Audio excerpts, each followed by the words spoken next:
BDR হত্যায় ন্যায় বিচার নিশ্চিত করতে চায় সরকার, ৫ কার্যদিবসে তদন্ত কমিটি। পর্যটক সমাগমে মুখরিত কক্সবাজার সমুদ্র সৈকত, হোটেল মোটেলে উপচে পড়া ভিড়। দেশের কয়েক জেলায় বয়ে যাচ্ছে মৃদু শৈত্যপ্রবাহ, বিপর্যস্ত জনজীবন।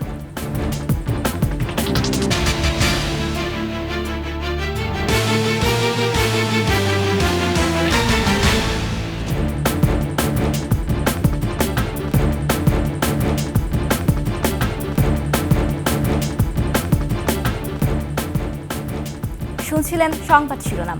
আমন্ত্রণ ২১শে সংবাদে, সাথে আছি আমি জান্নাতুল বুশরা। দর্শক, ২১শে টেলিভিশনের সংবাদ একসাথে সরাসরি দেখতে পাবেন আমাদের ফেসবুক পেজ www.facebook.com/2124 অনলাইনে। এছাড়া সাবস্ক্রাইব করতে পারেন www.youtube.com/@21 চ্যানেলে। বিডিআর হত্যায় ন্যায় বিচার নিশ্চিত করতে আগামী ৫ কার্যদিবসের মধ্যে তদন্ত কমিটি গঠন করতে হবে বলে জানিয়েছেন স্বরাষ্ট্র উপদেষ্টা জাহাঙ্গীর আলম চৌধুরী। সচিবালয়ে বিডিআর হত্যার বিষয়ে বিশেষ প্রেস ব্রিফিংয়ে কথা জানান তিনি। আমি সকলের অবগতির জন্য ঘোষণা করছি, বিডিআর হত্যাকাণ্ডের ন্যায় বিচার নিশ্চিতকরণে আগামী ৫ কার্যদিবসের মধ্যে একটি তদন্ত কমিটি গঠন করা হবে। অবসরপ্রাপ্ত বিচারক, সিভিল সার্ভিস, সশস্ত্র বাহিনী ও পুলিশের অবসরপ্রাপ্তদের নিয়ে গঠিত করা হইবে। সদস্যের সংখ্যাটা এখনো আমরা যেহেতু নিরূপণ করি নাই, এটা ৫ জন হইতে পারে, ৭ জন হইতে পারে, ৯ জন হইতে পারে। মহান বিজয় দিবসের ছুটি সহ আরও বেশ কিছু কারণে বিশ্বের অন্যতম বড় সমুদ্র সৈকত কক্সবাজার এখন মুখরিত পর্যটকের ভিড়ে। ২ লাখের বেশি পর্যটকের আগমন তিল ধরার ঠাঁই নেই ৩ কিলোমিটার এলাকা জুড়ে সাগর তীরে। হোটেল মোটেলগুলোতে উপচে পড়া ভিড়। আব্দুল আজিজের তথ্যচিত্রে ডেস্ক রিপোর্ট। বিশ্বের দীর্ঘতম সমুদ্র সৈকত কক্সবাজারে এখন কোলাহলে পরিপূর্ণ। সাপ্তাহিক ছুটিসহ টানা ৪ দিনের ছুটিতে দেশের বিভিন্ন প্রান্তের মানুষের মিলনস্থল হয়ে উঠেছে সাগরতীর। একদিকে বিজয় দিবস উদযাপনের আবেগ, অন্যদিকে শিক্ষা প্রতিষ্ঠানগুলোতে বার্ষিক পরীক্ষা শেষ, আর তার সঙ্গে যোগ হয়েছে 31 নাইটের হাতছানি। শীতের কুয়াশার চাদরে পর্যটন নগরীতে বিরাজ করছে ভিন্ন আমেজ। কর্মজীবনের পরে একটা ছুটি পাওয়া, শীতের ছুটি পাওয়া ভালোই লাগছে, খারাপ না। ঘোড়ায় চড়েছি, সমুদ্রে স্নান করেছি, অনেক মজাই হয়েছে। আনন্দ করতে একটু ব্যাঘাত হয়েছে, এমনিতে কোনো অসঙ্গতি চোখে পড়ে নাই। ওয়াটার বাইক বা ঘোড়ায় চড়ে সমুদ্র দর্শন কিংবা ছবি তুলে সময় পার, পর্যটক বাড়ায় বেড়েছে বিচ কেন্দ্রিক ক্ষুদ্র ব্যবসায়ীদের আয় রোজগার।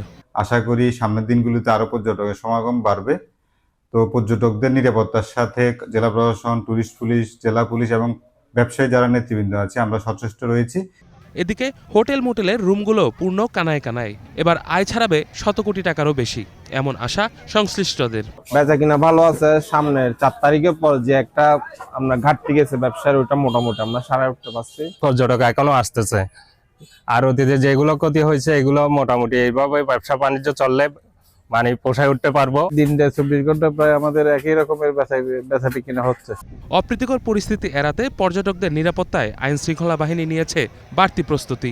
টুরিস্ট পুলিশ বিশেষ করে জেলা পুলিশের সাথে সমন্বয় করে আমরা ২-৩ স্তরের নিরাপত্তা ব্যবস্থা করেছি। মাঠে আমরা সর্বক্ষণ আছে, আমাদের যে রেগুলার পেট্রোলিং সিস্টেম, স্থির পিকেট, এগুলি আমরা বাড়িয়েছি।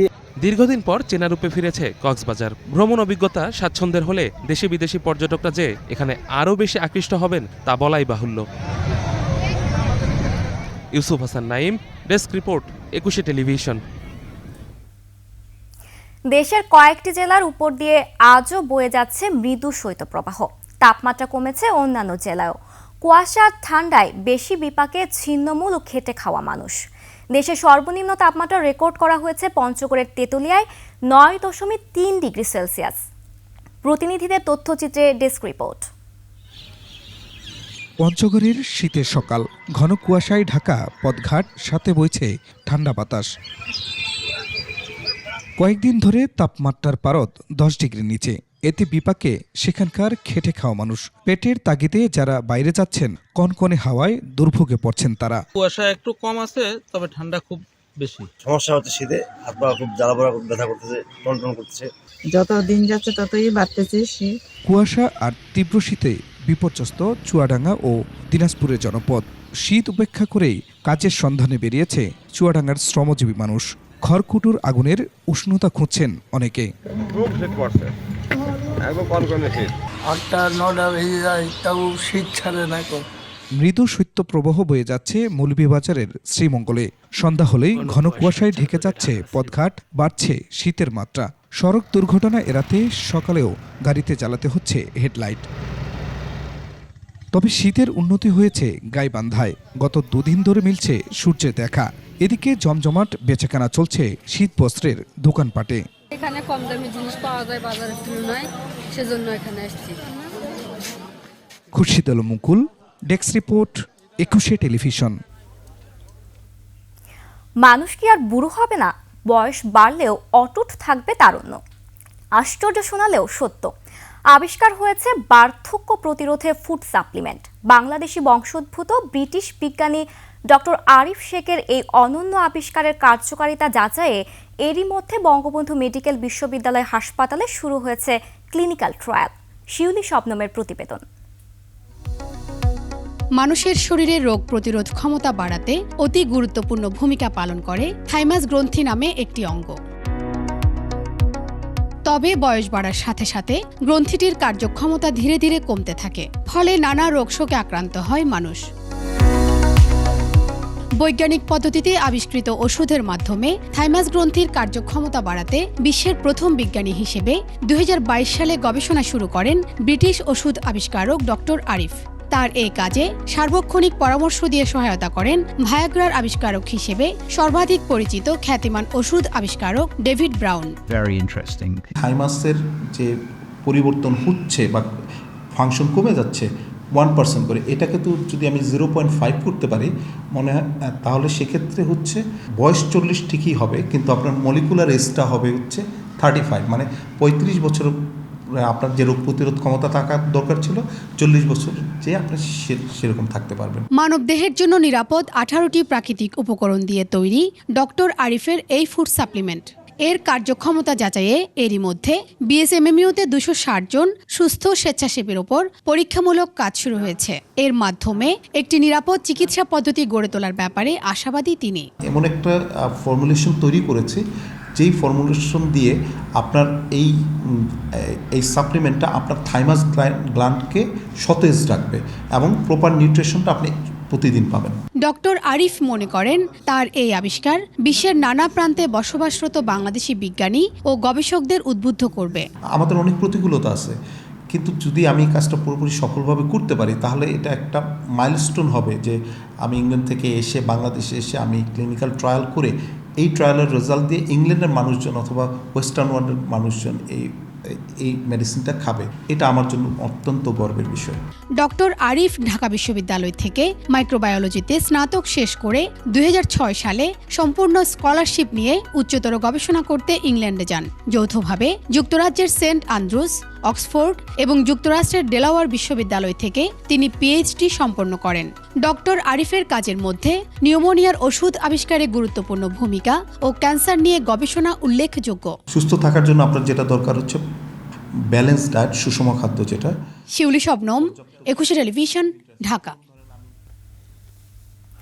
তত্ত্বাবধায়ক সরকার ব্যবস্থা বাতিল সহ বেশ কিছু বিষয়ে আনা সংবিধানের ৫ম সংশোধনী কেন অবৈধ হবে না এই মর্মে রুলের রায় ঘোষণা করেন হাইকোর্ট। বিচারপতি ফারা মাহবুব ও বিচারপতি দেবাশিস রায় চৌধুরীর সমন্বয়ে গঠিত বেঞ্চ আজ এ রায় ঘোষণা করবেন। এর আগে রুলের শুনানিতে রাষ্ট্রপক্ষে অংশ নেন অ্যাটর্নি জেনারেল আসাদুজ্জামান ও deputy attorney general Asad Uddin. রিটকারী সুজনের সম্পাদক বদিউল আলমের পক্ষে শুনানি করবেন ডক্টর শফিক ভুইয়া। বিএনপির পক্ষে শুনানি ছিলেন সিনিয়র আইনজীবী জয়নুল আবেদিন, ব্যারিস্টার বদরুদ্দোজা বাদল ও ব্যারিস্টার রুহুল কুদ্দুস কাজল। এছাড়া জামায়াতের পক্ষে শুনানি করবেন অ্যাডভোকেট মোহাম্মদ শিশির মনির ও ব্যারিস্টার এহসান সিদ্দিকী। আর এরই সাথে শেষ করছে 21 সংবাদ। যাবার আগে সংবাদ শিরোনামগুলো আরও একবার। বিডিআর হত্যায় ন্যায় বিচার নিশ্চিত করতে চায় সরকার, 5 কার্যদিবসের তদন্ত কমিটি।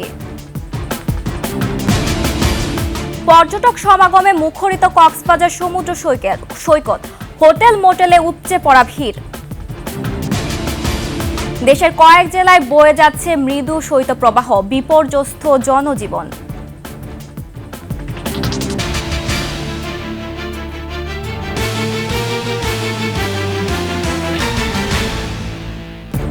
সর্বশেষ সংবাদ জানতে ডায়াল করুন 2021 নম্বরে আর ভিজিট করুন ekushe-tv.com ওয়েবসাইটে। ফেসবুকে ভিজিট করতে পারেন www.facebook.com/ekushe24 অনলাইনে। এছাড়া সাবস্ক্রাইব করতে পারেন www.youtube.com/@ekushe-etv চ্যানেলে। এতক্ষণ সঙ্গে থাকার জন্য ধন্যবাদ।